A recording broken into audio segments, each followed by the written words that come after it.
നമസ്കാരം, നമസ്തേ.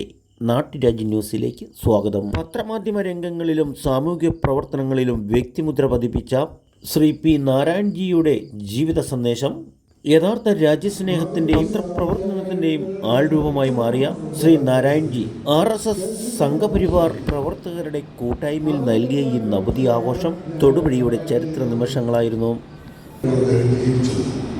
അതുകൊണ്ട് തന്നെ വിവാഹം പോലും വൈകി 41 വയസ്സിലാണ് അത് സംഭവിക്കുന്നത്.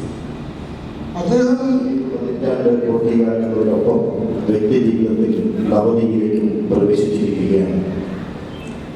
ഇടുക്കി ജില്ലയിൽ നിന്നുള്ള ആദ്യ സ്വയം സേവകനായ നാരായൺജി വിദ്യാർത്ഥിയായിരിക്കെ 1951 തിരുവനന്തപുരം പട്ടത്തുള്ള ശാഖയിലൂടെയാണ് സംഘസമരയ ആരംഭിച്ചത്. കോളേജ് പഠനം പൂർത്തിയാക്കി മടങ്ങിയെത്തിയ ശേഷം 1955 തൊടുപുഴയിൽ ആദ്യമായി സംഘത്തിന്റെ ശാഖാപ്രവർത്തനം ആരംഭിച്ചതും നാരായൺജിയാണ്. പ്രിയപ്പെട്ട നാരായൺജിക്ക് ജന്മനാടിന്റെ ആദരം.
Narayanji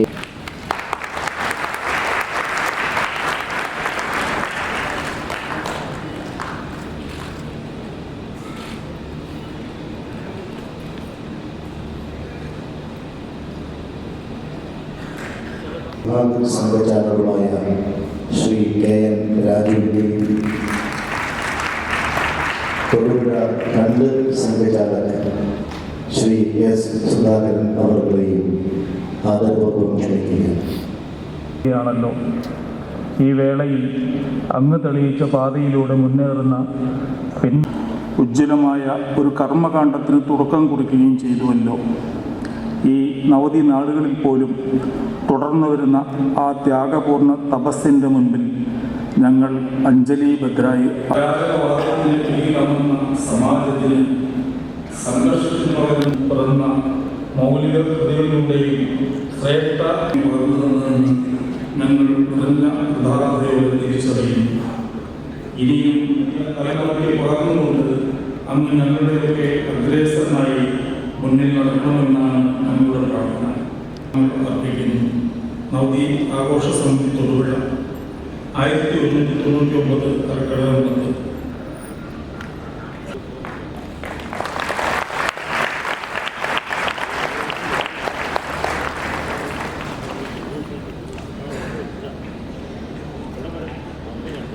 Their creativity, their great quality, all the skills he has offered, not for himself, but for the sake of society, for the sake of some. 96 ആദ്യമായിട്ട് സംഘ പരിപാടി മൈസൂരുള്ള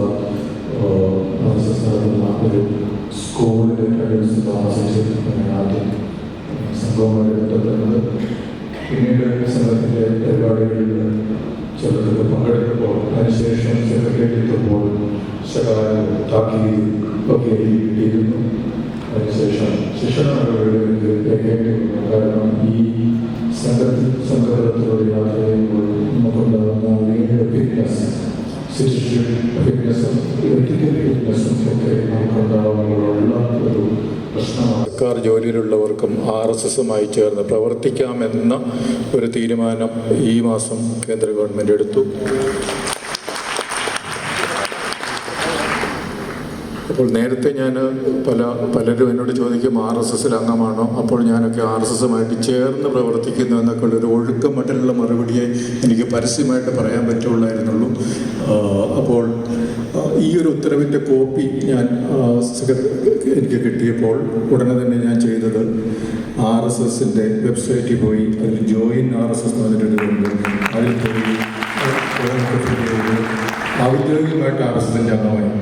അപ്പോൾ ഇത്രയും കാലം എനിക്ക് കാത്തിരിക്കേണ്ടി വന്നു. കേന്ദ്ര ഗവൺമെൻറ് ഉത്തരവുകൾ കിട്ടുന്നത് വരെ RSSൻ്റെ ഒരു ഔദ്യോഗിക അംഗമാകാൻ. അപ്പോൾ എന്തുകൊണ്ട് എനിക്ക് ആ ഒരു ആവശ്യമായിട്ട് തോന്നിയതിൽ അംഗമാവണം എന്നുള്ളത് നാരായണജിയെ പോലെയുള്ളവർ നമ്മുടെ സമൂഹത്തിന് കാണിച്ചു തന്ന വെളിച്ചമാണ്. ആ വെളിച്ചം ഇനിയും മുന്നോട്ട് പോകട്ടെ. അദ്ദേഹത്തിന് 50 വയസ്സ് ആയപ്പോൾ അതിഗംഭീരമായ ഒരാഘോഷത്തിന് ആളുകൾ മിക്കവരും അറിയില്ല, പേര് പറഞ്ഞാൽ അന്ന് രസിക ശിരോമണിയായ സർക്കാർ ചെമ്മനം ചാമ്പോ ഇതിനെ കളിയാക്കിക്കൊണ്ട് ഒരു കവിത 50 കൂട്ടി ഷഷ്ടി കൊടുത്തിട്ടുണ്ട്. അപ്പൊ അങ്ങനെയുള്ള ആഘോഷങ്ങൾ നമ്മുടെ നാട്ടിൽ നടന്നിട്ടുണ്ട്. ഞാൻ ഓർമ്മിക്കുകയാണ്. ഇവിടെ വരാൻ കഴിഞ്ഞ സന്തോഷം. ശ്രീ പി നാരായണൻ അവരുടെ നവതി ആഘോഷമാണ് തൊടുപുഴ വെച്ച് നടന്നത്. അപ്പോഴാണ് ഞാൻ ഇതിൽ തൊടുപുഴക്കാരനെന്ന് അതിൽ പങ്കെടുക്കണം.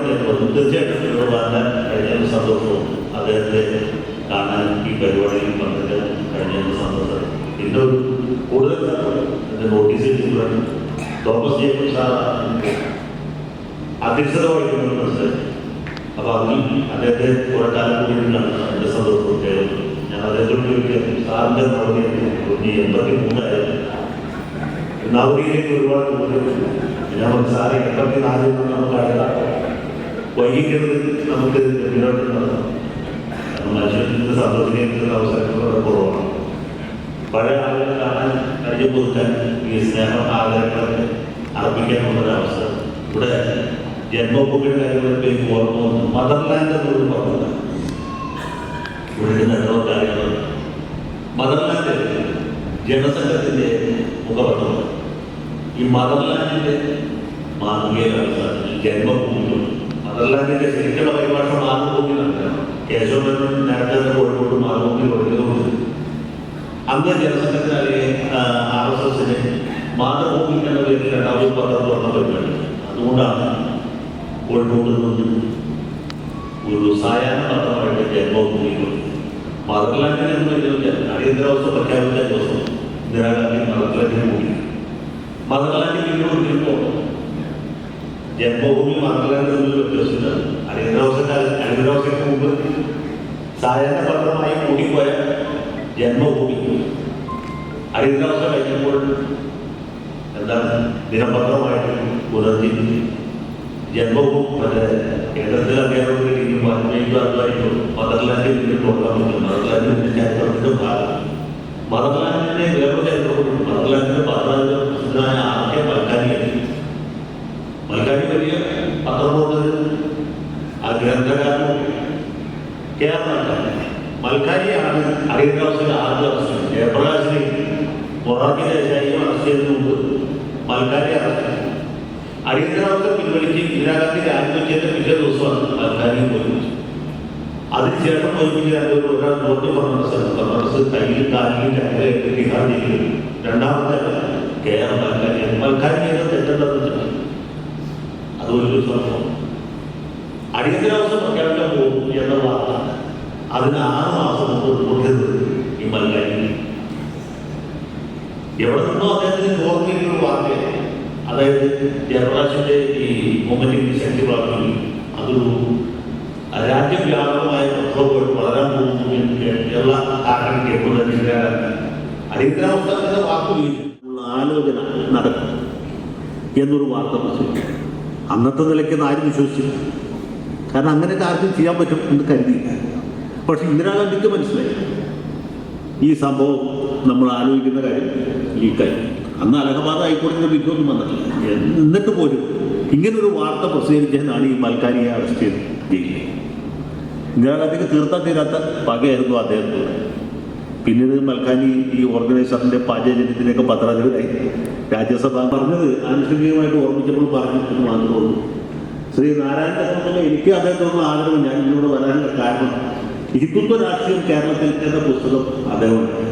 സത്യം പറഞ്ഞാൽ ഈ RSS രാഷ്ട്രീയത്തെക്കുറിച്ചും BJP രാഷ്ട്രീയത്തെക്കുറിച്ചുള്ള ഒരു റെഫറൻസ് പോയിന്റ് കേരളത്തിലെ ആദ്യത്തെ, ഒരുപക്ഷെ അവസാനത്തെ അല്ല, അവിടെ പോയി ഇതിൻ്റെ രണ്ടാം ഭാഗം, ആദ്യ ഭാഗമാണ് ആദ്യം, രണ്ടാം ഭാഗവും അവിടെ പോയി വാങ്ങിച്ചു കാര്യമുണ്ട്. പിന്നെ ഇതിൻ്റെ പുതിയ പതിപ്പ് പ്രസിദ്ധി അന്ന് ജന്മഭൂമിയിൽ വെച്ചാണ് നടത്തുന്നത്.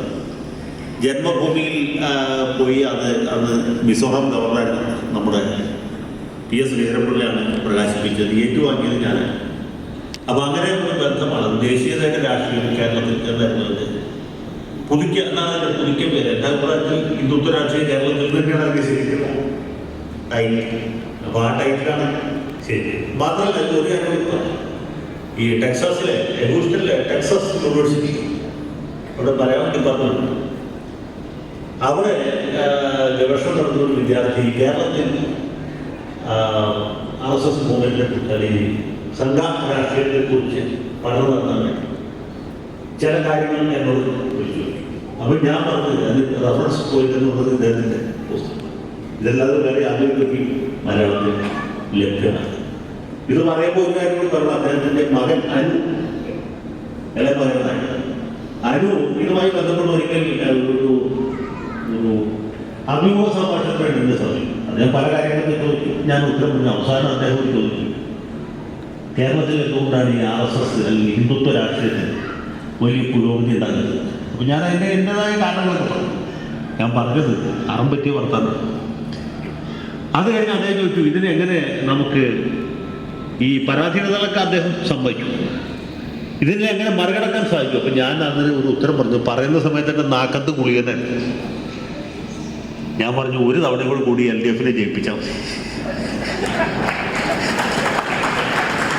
അത് പറയുമ്പോൾ സത്യമായിട്ട് ഞാൻ വിചാരിച്ചില്ല ഇതുപോലൊരു സംഭവം ഉണ്ടാകും, നമ്മളൊക്കെ അതിനെ അനുഭവിക്കേണ്ടി വരും.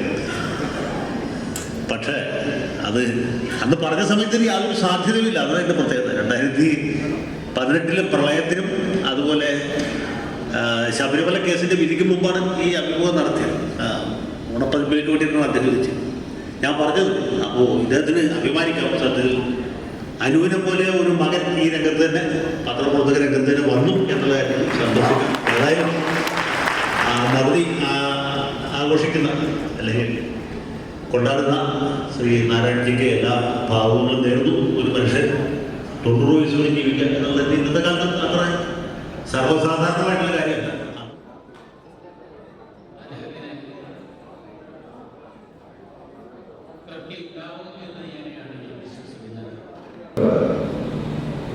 തന്നെ നിക്ഷിപ്തമായി വളരെ പ്രശംസനീയമായ രീതിയിൽ നിർവഹിച്ചു പോകുന്ന അദ്ദേഹത്തിന് ആയിരാരോഗ്യ സൗഖ്യം നേരിടായിട്ടുള്ളതാണ് നമ്മുടെ എല്ലാവരുടെയും കടമ.